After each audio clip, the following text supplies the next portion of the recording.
Bonjour à tous, c'est Yuna Charbonneau du site belletemps.fr. Je vous retrouve pour vous parler de la dernière vibration, la numéro 9. Alors, dans la symbolique, pour les taoïstes, le numéro 9, c'est la totalité. Pour les hébreux, c'est la vérité. Et pour la kabbale, c'est l'accomplissement. Alors, le numéro 9, c'est la fin d'un cycle, c'est la finalité de toute chose.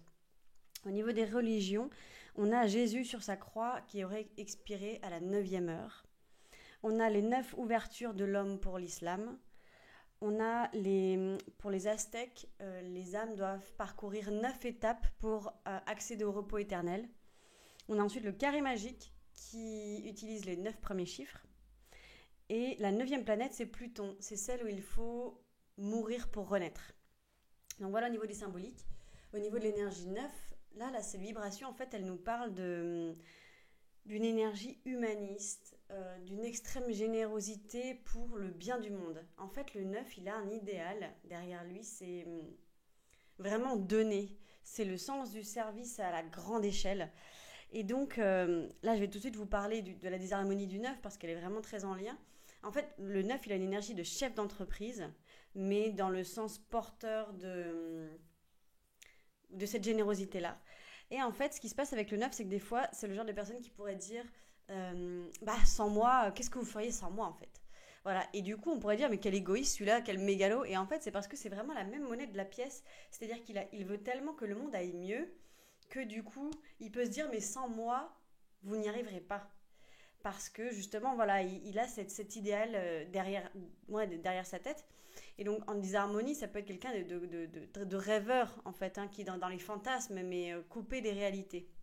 Alors que il a vraiment un bon ancrage, donc une bonne énergie 4, la vibration du numéro 4 devrait être importante pour avoir cet ancrage-là et ce réalisme-là, parce que, voilà, donc dans les disharmonies, c'est aussi du coup un amour de soi exagéré, un sentiment aussi un peu de supériorité, dans le sens, il n'y a que moi qui y arrive, en fait.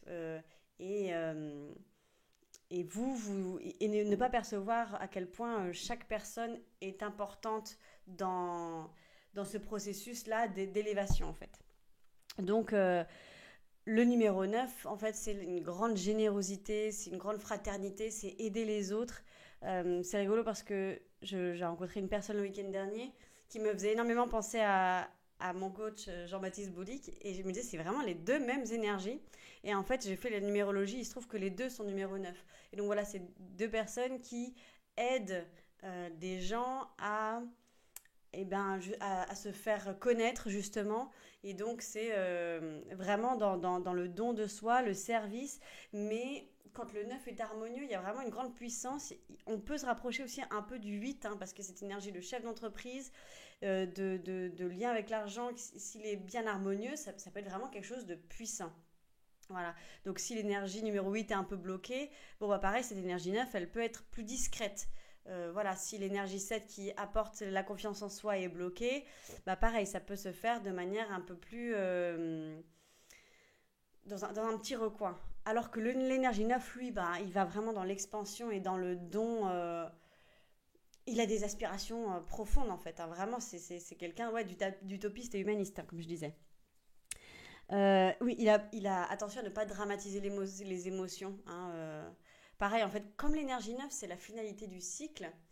Donc ça ne veut pas dire que là, c'est terminé. Ça ne veut pas dire que toutes les personnes qui ont en numéro 9 ont tout compris, évidemment. Enfin, vous avez bien compris que on a tous en nous toutes ces énergies-là. C'est juste que là, c'est vraiment l'énergie ressource. Donc c'est ce qui va vraiment...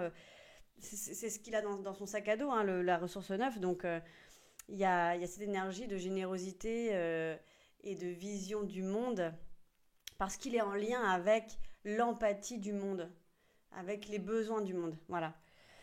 Donc, ah oui, et pour la petite anecdote, je me suis demandé qui est-ce qui pouvait bien représenter l'énergie 9, et donc j'ai regardé au hasard l'énergie, enfin la numérologie de Mère Teresa et de Gandhi, et il s'est trouvé que les deux étaient énergie 9. Alors évidemment, toutes les énergies 9, les ressources 9 ne sont pas Mère Teresa et Gandhi, c'est juste que c'est vraiment dans l'archétype en fait de ces énergies-là. Voilà, les 9 sont des passeurs d'âme, enfin, c'est une énergie de passeur d'âme en numéro 9. Ça peut être, en fait, bon, il va falloir regarder dans l'autre thème numérologique, parce que quand on a le 9 dans d'autres endroits dans le thème numérologique, ça apporte souvent des expériences assez difficiles, assez rudes, parce que c'est l'empathie. Et donc pour ouvrir l'empathie, des fois on vit des expériences dures, de deuil, de souffrance, de blocage. Voilà, mais dans la ressource 9, en général, c'est vraiment quelque chose qu'il a déjà puisé en lui. Donc lui, il l'a dans son sac à dos et il le ressort. Et quand c'est en harmonie, c'est un cadeau pour le monde. Donc si vous devez retenir 3 mots pour cette énergie 9, ce sera la compassion, ce sera l'humanisme et l'idéal. Voilà, pour l'énergie 9. Donc si vous voulez aller plus loin, n'hésitez pas à la regarder sur mon site internet où je propose une formation de numérologie à distance où donc vous avez accès à toutes les vidéos YouTube qui vous expliquent comment calculer le thème numérologique, comment le construire, le vôtre et celui des autres, comment interpréter. Et aussi, je vous donne des méditations pour